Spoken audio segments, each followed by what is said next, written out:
রব্বুল আলামিন খাস করে যার উদ্দেশ্যে, যার শিফার উদ্দেশ্যে, রোগ মুক্তির উদ্দেশ্যে রব্বুল আলামিন এই বিশেষ দোয়ার আয়োজন করা হয়েছে। রব্বুল আলামিন আপনি তো সব কিছু জানেন, আলিমুল গায়ব সামিউম বাসীর আলিমুম বিযাতিস সুদূর। আপনি এই মানুষের অন্তরের খবর জানেন। সাত আসমান জমিনের নিচে কোন পিপিলিকা হাঁটলে সেই পায়ের শব্দগুলিও আপনি দেখেন এবং শুনতে পান। রব্বুল আলামিন মেহেরবানি করে আমরা যে উদ্দেশ্যে নিয়ে এই দোয়ার আয়োজন, দোয়ার মাহফিলে উপস্থিত হয়েছি, আপনার দরবারে ভিক্ষুকের মতো হাত দুটি বাড়িয়ে দিয়েছি। রব্বুল আলামিন এই দেশের নেত্রী, দেশ নেত্রী বেগম খালেদা জিয়ার সুস্বাস্থ্য আপনি দান করে দিন।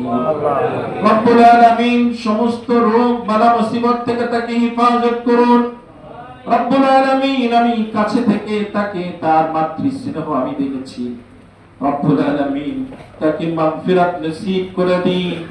রব্বুল আলামিন জিন্দেগীর গুনাহগুলি মাগফিরাত করে দিন। রব্বুল আলামিন সুস্বাস্থ্য দান করে দিন, শিফায়ে আজিলা কামিলা নসিব করে দিন।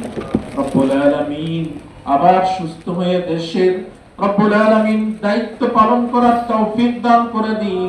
নিষ্ঠার সাথে দেশের দায়িত্ব পালন করার মতো যোগ্যতা দান করে দিন। রব্বুল আলামিন আসমানি বালা আসমানে উঠে নিয়ে যান, জমিনি বালা জমিনে দাফন করে দিন।